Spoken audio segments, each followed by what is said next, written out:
안녕하십니까, 김영희입니다.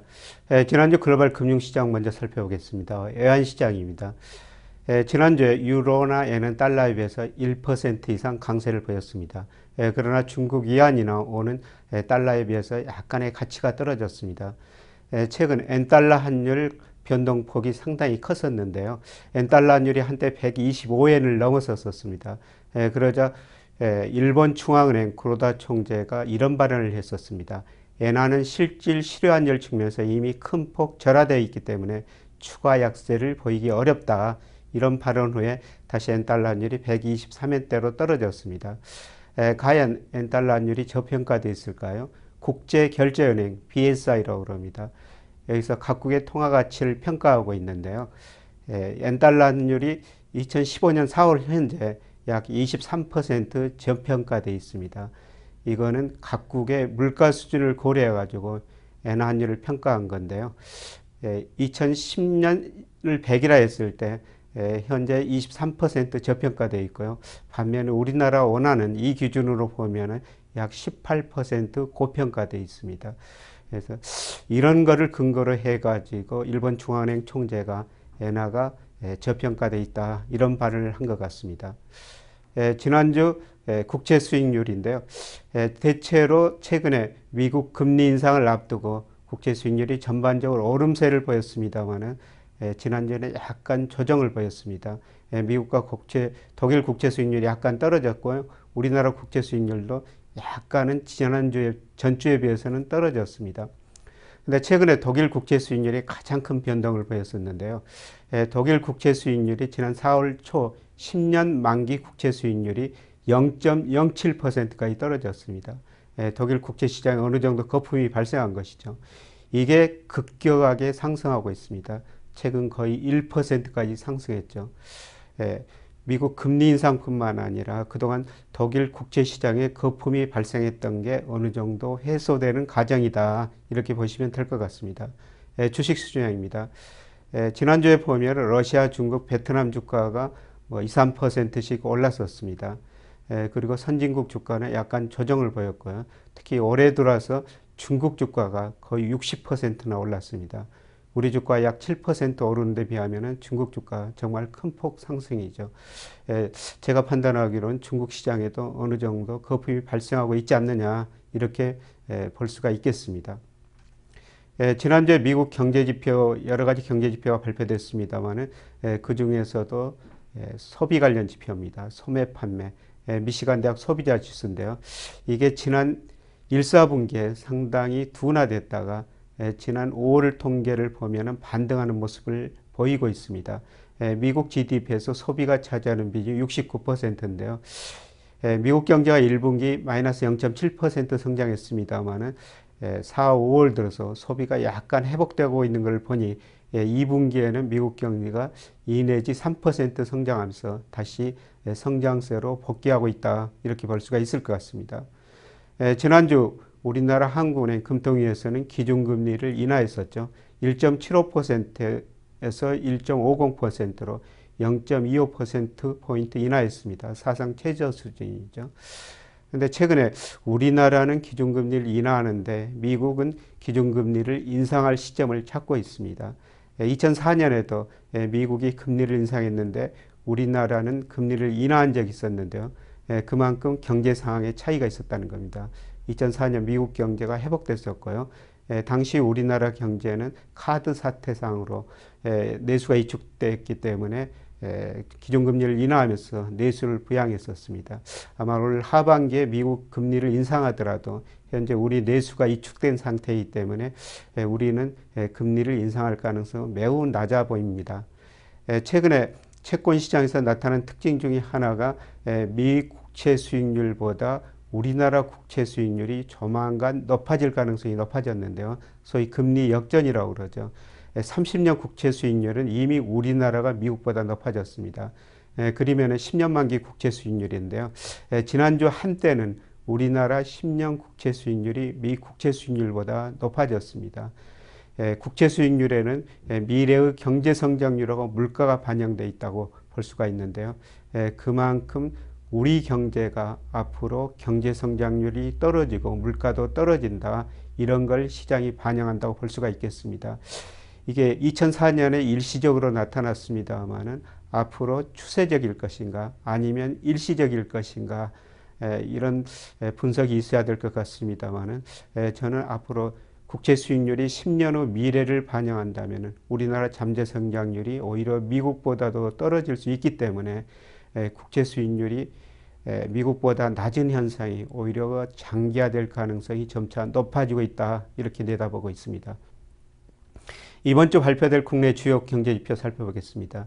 미국에서 여러 가지 경제지표 발표가 되죠.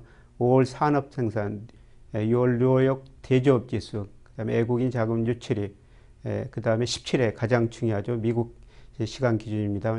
FOMC에서 미국의 통화정책 방향을 결정하게 됩니다. 나중에 자세히 살펴보겠습니다. 그리고 소비자 물가, 경기 선행지수 등이 발표가 됩니다. 유럽 그룹 회의가 17일 결정되는데요. 지난 주말에 그리스하고 타결이 실패했었습니다. 17일 날 어떤 결론이 나올지 상당히 중요합니다만은 현 상태로 가면은 그리스가 유로그룹이 요구하는 구조조정을 안 하고 있기 때문에 아마 디폴트 가능성도 점차 높아진다. 이런 진단들이 많이 나오고 있습니다. 일본에서는 이번 주말에 금융정책 회의가 있는데요. 최근에 일본 경제가 회복되고 있기 때문에 아마 기존의 통화정책을 그대로 유지할 것 같습니다. 우리나라 생산자 물가가 발표가 되는데요. 그동안 물가가 많이 떨어졌습니다만은 최근 들어서 유가가 약간 반등하고 있기 때문에 생산자 물가 하락세도 멈췄을 것으로 추정이 됩니다. 이번 주에 무엇보다도 가장 중요한 것은 미국 FOMC죠. FOMC에서 과연 어떤 미국 경제에 대한 진단을 내리고 금리 인상을 시사할 것인가, 이게 금융시장의 가장 중요한 문제인데요. 저는 6월 이번 FOMC에서 금리 인상을 시사하고 아마 9월쯤에 금리를 인상할 가능성이 상당히 높다고 보고 있습니다. 어느 나라 중앙은행이든 금리 결정할 때 소위 테일러 준칙을 중요시 하는데요. 테일러 준칙이라는 것은 그 나라 경제가 잠재 GDP하고 얼마나 벌어졌느냐, 그 다음에 물가가 목표 물가하고 얼마나 차이가 있는가, 이걸 고려해 가지고 금리 수준을 결정하는 건데요. 미국 경제가 아직도 잠재 GDP 밑으로 성장하고 있습니다만은 그 갭이 많이 축소되고 있습니다. 물가는 목표치 2% 훨씬 밑돌고 있습니다. 그러나 최소한 하반기에 상반기보다 물가가 서서히 오를 가능성이 상당히 높습니다. 제가 통화정책 기술을 이런 테일러 준칙에 기초하여 한번 구해본 건데요. 점차 하반기로 갈수록 높아지고 아마 이번 6월 달에 금리 인상을 시사하면서 9월에는 금리 인상 가능성이 상당히 높아 보입니다. 금리를 인상했을 때 과연 미국 주식시장, 외환시장에 어떤 영향을 줄 것인가, 이게 큰 관심사인데요. 금리를 인상하면 주가 조정폭이 다소 커질 수 있을 것 같습니다. 흔히들 주식시장을 산책 나온 개와 주인에 비교하는데요. 우리가 개 데리고 산책하다 보면 개가 보통 앞서가죠. 개가 주가고 주인이 경기라는 것입니다. 근데 최근에 개가 주인, 즉 주가가 경기에 너무 앞서가고 있습니다. 제가 미국의 주요 경제 지표를 대상으로 주가를 한번 평가해 보니까 거의 미국 주가가 경기에 비해서 20% 정도 앞서가고 있습니다. 이 정도 미국 주가가 경기에 앞서간 것은 2000년 초반 IT 거품 이때 이후 처음입니다.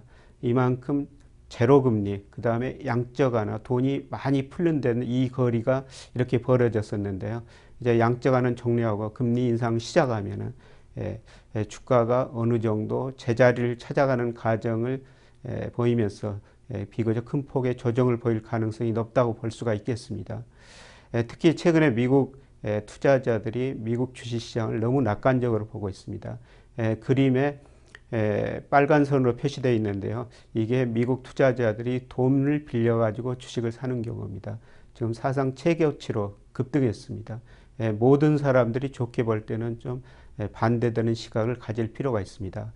과거에 보면은 담보대출이 사상 최고치를 기록하고 주가가 떨어지면은 이걸 또 주식을 팔아서 갚아야 되기 때문에 주가가 급락하는 경우가 과거 2차례 있었습니다만은 조만간 그런 과정이 반복될 가능성이 있어 보입니다. 그래서 미국 투자는 조금 더 미국 금리 인상 이후로 조금 미루시는 게 좋을 것 같습니다. 다음에 환율인데요. 미 달러 가치가 그동안 지속적으로 올랐었습니다. 그림에는 미 달러 가치의 장기 추이를 그려놓고 있는데요. 근데 제가 보면은 거의 달러 가치가 정점에 도달했지 않을까 이렇게 생각하고 있습니다. 과거 보면은 미국이 금리를 인상했을 때 일반적으로 달러 가치가 강세된다. 이게 이론적이고 일반적인데요. 그 외의 경우도 있습니다. 예를 들어 가지고 94년에 미국이 연방기금 금리를 비교적 큰 폭으로 인상했었습니다만 이때 그 달러 가치가 하락했었습니다. 달러 가치라는 것은 그 나라 환율이라는 것은 그 나라의 경제력을 반영한 겁니다. 이 당시 미국 GDP가 잠재 GDP를 훨씬 밑돌았었습니다.